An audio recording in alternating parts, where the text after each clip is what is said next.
হারামজাদি, কালকে রাতে তো তোর আমি একটা কথা বারবার কইতেছি, তুই আমার কথা শুনতেছস না কেন? আমি কি কথা শুনবো আপনি? আমার 10,000 টাকা লাগবে, তোর বাপের কাছ থেকে আমার 10,000 টাকা এনে দে। আমি আমার বাপের কইতে পারুম না, আমি আমার বাপের এই কথা কইতে পারুম না। কেন কইতে পারবি না? আপনি বুঝতেছেন না কে? আমি ভালোবাসে আপনারে বিয়ে করছি, আপনার হাত ধরে পলায় আইছি। আমার বাপ ভাই তো কেউ ওই বিয়েতে রাজি ছিল না। আপনি একটু বুঝেন, আমি কোন মুখে আগে কাছে টাকা চাবো? কেন চাইতে পারবি না? হ্যাঁ, আমার এত সুন্দর গোলা, অন্য জায়গায় বিয়া করলে তো লাখ লাখ টাকা যৌতুক পাইতো। হ্যাঁ, আইসস তো খালি হাত পায়ে, একটা টাকাও আনস নাই। তোর বিয়ার সময় তো তোর বাপের 1 পয়সাও খরচ হয় নাই। এখন আমার গোলা 10,000 টাকা লাগবে, তোর বাপের ফোন দিয়া 10,000 টাকাই না দে। আম্মা, আপনি এগুলো কি বলেন?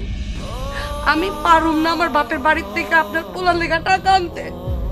ওনার জন্য যদি টাকা নিয়ে আসি, উনি ওই টাকা দিয়ে নেশা করবো, জুয়া খেলবো, আমি পারবো না মা। আমার যতটুকু গয়না ছিল সব বেচে আপনার পোলা জুয়া খেলছে। এই পোলার লেগে আমি টাকা আনাবো আমার বাপের বাড়ির থেকে? কোনোদিনও না। ওই, আমি জুয়া খেলি, আমি নেশা করি, তাতে তোর বাপের কি? ভালো ভালো কইতেছি, তোর বাপের তো 10,000 টাকা এনে দেন, কিন্তু খুব খারাপ হয়ে দিব। আপনি যা খারাপ আপনি করেন, তবু আমি আমার আব্বার কাছ থেকে আপনার লেগে টাকা চাইতে পারুম না।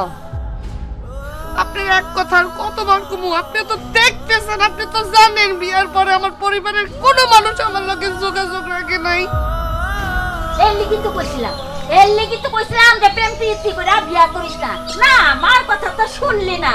ধলা চামড়া দেখা পাগল হইয়া বিয়া কইরা বউ বাড়িতে না তুললি। এখন এই ধলা চামড়া ধুইয়া ধুইয়া পানি খা। জীবনে তো কোনোদিন শ্বশুর বাড়ি যাইতে পারবি না। আর এই তোর বউ তোর শ্বশুর বাড়ি থেকে চাইলে না পয়সাও আনতে পারবো না। মা, আমিও কইতাছি, আজকাল যদি ওই 10,000 টাকার বাপের কাছ থেকে আমার দিতে না পারে, তাহলে আমি লাথি মেরে বাড়িতে বের করে দিব। আমি টাকা না এনে দিলে আপনি আমার লাথি মাইরা বাইর করে দিবেন? অবশ্যই আমি তোর বাড়িতে বের করে দিব।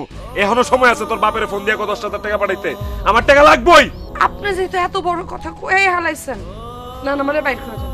আমি এক কাপড়ে আপনার বাড়িতে বাইরে হয়ে যেতে চাই, তবু আপনার মতো নেশাখোর জুয়ারিরে আমার বাপের বাড়িতে না 1 টাকাও দিব না। আপনি একটা নেশাখোর।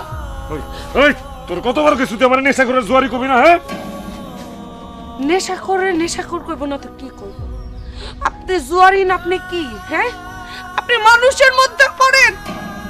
এমন একটা দিন নাই, এমন একটা রাত নাই যে আপনি নেশা করেন না, আপনি জুয়া খেলেন না, আপনি আমার গায়ে হাত তুলেন না। আমি আমার বাপের বাড়িতে আপনার লগে পলাইছি, আপনি আমার সব স্বর্ণ গয়না বেচা দিছেন। আমি আপনার নেশাখোর 100 বার কমু।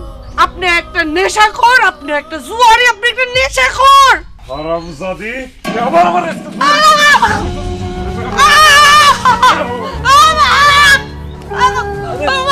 এই, তোর আমি তালাক দিব।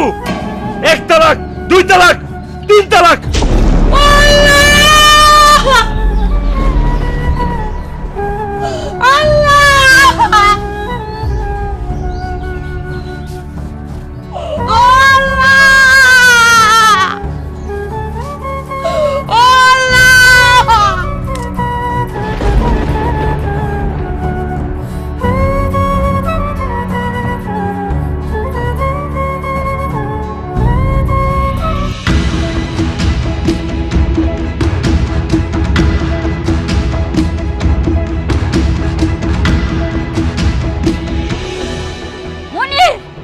কি হইছে মা?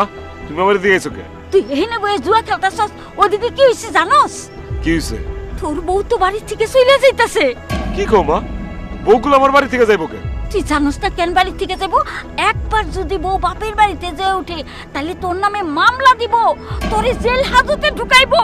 তাড়াতাড়ি যা, যাইয়া বউরে ঠেকা। কি কইতেছো মা? এডি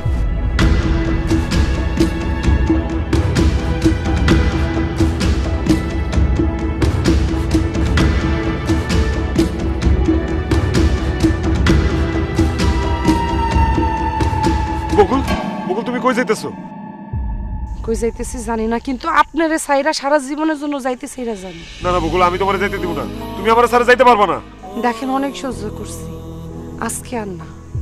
আমারে যাইতে দেন, আর আমার যদি আটকান তাহলে কিন্তু খুব খারাপ হইব। যত বড় খারাপই হোক না কেন বকুল, তুমি আমার সাইরা যাইতে পারবা না। কেন আমি আপনার সাইরা যাব? কোন অধিকারে আমি আপনার বাড়িতে থাকবো? এইসব তুমি কি কইতেছো বকুল? তুমি না আমার বউ, আমার বউয়ের অধিকারে আমার বাড়িতে থাকবা? আমি আপনার বউ ছিলাম, এখন থেকে আর আপনার বউ না। আপনি নিজে আমারে তালাক দিছেন। আরে আমি তো এটা রাগের মাথায় বলছি। তুমি আমার মাফ করে দাও। এই যে আমি কানে ধরলাম, কানে ধরে উঠবোস করতেছি। আমি আর জীবনে তোমার এইসব কথা কম না। এই যে আমি তোমার কাছে মাফ চাই, তুমি আমার মাফ করো। তুমি যাও না প্লিজ বকুল। শুনুন, কোনো লাভ হইব না। আপনি নিজের মুখে আমারে তালাক দিছেন, আমাকে তালাক হয়ে গেছে। এখন আপনার সাথে থাকলে আমার পাপ হইব, অতএব আমারে যাইতে দেন। আমি এই তালাক মানি না। তখন আমার মাথা ঠিক আছিল না, আমি রাগের মাথায় তোমার এইসব বলছি। আল্লাহর দোহাই লাগে তুমি আমার ছেড়ে যাও না। আয় খবরদার, খবরদার আমার গায়ে হাত দিবেন না। কি কও বকুল? আমি কেন তোমার গায়ে হাত দিব না? আপনি এখন একটা বেগানা পুরুষ, পর পুরুষ। পর পুরুষ যদি আমার গায়ে হাত দেয় তাহলে আমার পাপ হইব। পাপ হইলে হইব, তারপর আমি তোমার যাইতে দিব না বকুল। তুমি চলো আমার সাথে। খবরদার গায়ে হাত দিবেন না, আমি কিন্তু চিৎকার করে লোকজন ডাকবো। বৌমা যাওনের হয়ে গেছে, তুমি বাড়িতে চলো বৌমা, আমরা সবাই মিলে বসে এটার মীমাংসা করবো। তাছাড়া মনির তো তোমার রাগের মাথায় তালাক দিছে, রাগের মাথায় তালাক দিলে সেই তালাক হয় না বৌমা। তালাক হইছে কি হয় না ওইটা বড় কথা না মা।